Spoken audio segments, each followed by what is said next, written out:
Tat Tvam Asi, Chandogya Upanishad. This clip is part of a series of videos taken for a philosophy course.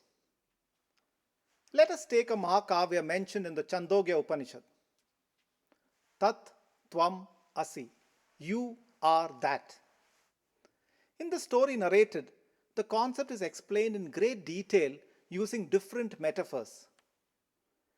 We will see the usage of honey, river, clay, and salt. Now, once upon a time, there lived a man called Udalaka. He had a son called Shvetaketu. When Shvetaketu was 12, his father said to him, "It is time for you to find a spiritual guru." So Shvetaketu went to a teacher and studied the scriptures for 12 years. He returned home very proud of his intellectual knowledge. His father observed him and said, "My boy, you seem to have a high opinion of yourself.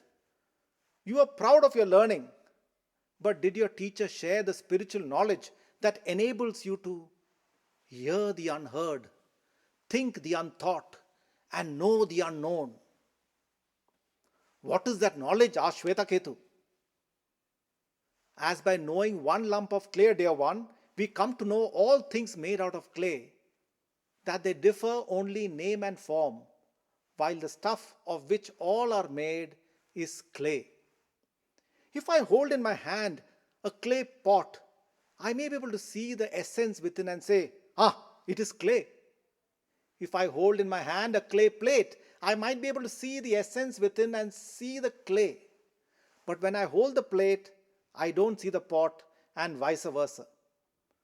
By knowing one gold nugget, dear one, we come to know all things made out of gold, that they differ only in name and form, while the stuff of which all are made is gold.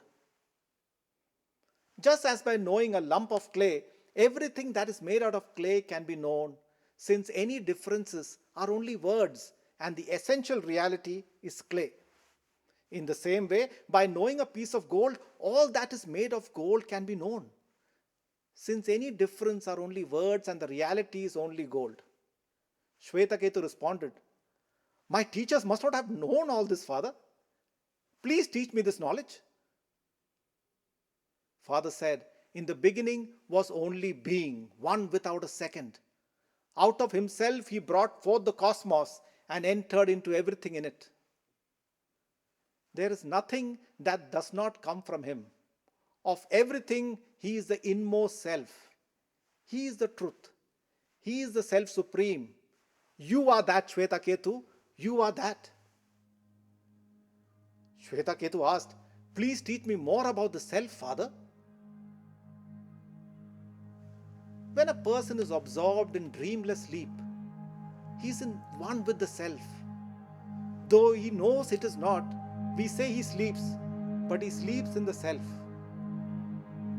As a tethered bird grows tired of flying about in vain to find a place of rest and settles down at last on its own perch, so the mind, tired of wandering about hither and thither, settles down at last in the self, dear one, to whom it is bound.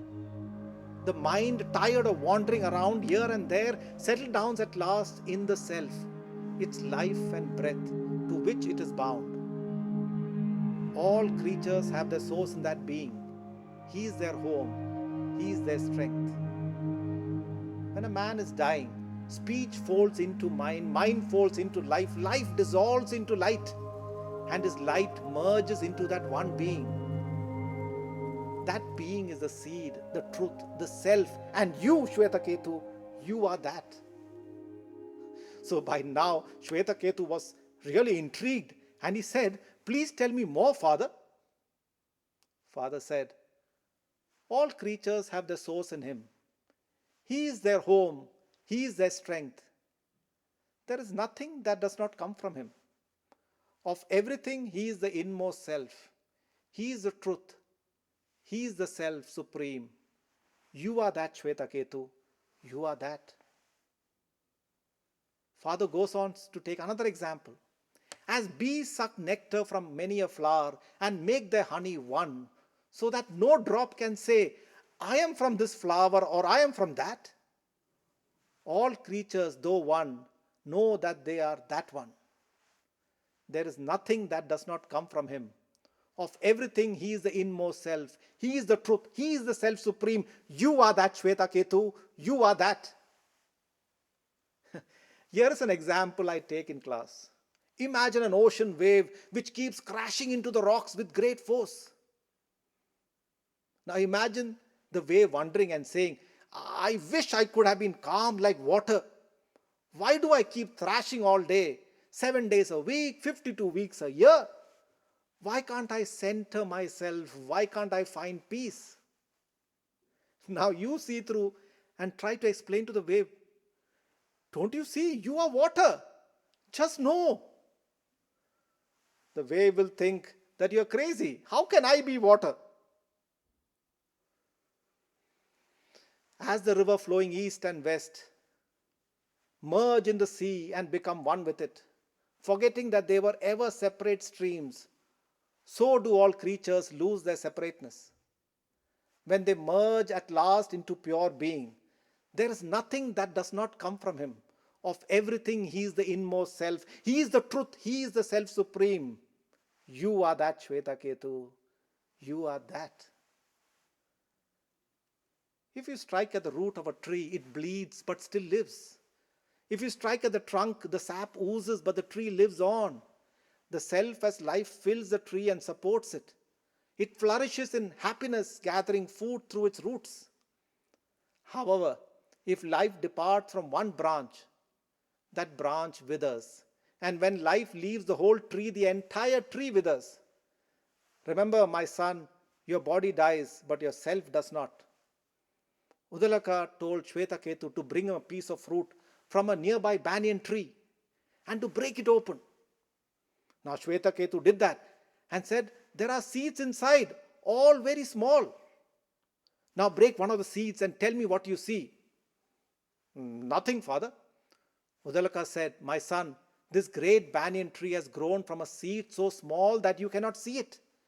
Believe me, an invisible and subtle essence is the spirit of our whole universe. Now take this salt and put it in some water and bring it to me tomorrow. Now the next morning, Shvetaketu looked for the salt but couldn't find it because it had dissolved. Udalaka asked his son to taste the water. Salty, he said. Adding the salt will always remain in the water. That's right. The salt permeates the water just like the self. Even though we cannot see it, the self is within all things and there is nothing that does come from him. This invisible and subtle essence is the spirit of the whole universe. That is the reality, that is the truth, and you, Shvetaketu, Tat Tvam Asi. As philosophers of this age and time, I invite you all to go deeper. Questions like, what are we? Why are we? Are things we sometimes do not give enough thought. Like the ancient stargazers would have looked up at the stars and wondered. We can see the Milky Way, but to understand sun is part of the Milky Way. Similarly, are we part of the Creator or are we part of his dance? In today's exercise, discuss the use of the following metaphors and your own interpretation in your own words in the context of Tat Tvam Asi. You are that. We can take the example of the clay pot plate, the salt dissolved in water, the honey and the flowers, and the rivers merging into the sea. I would request you all to write this in the form of a small article which can be blogged. Thank you.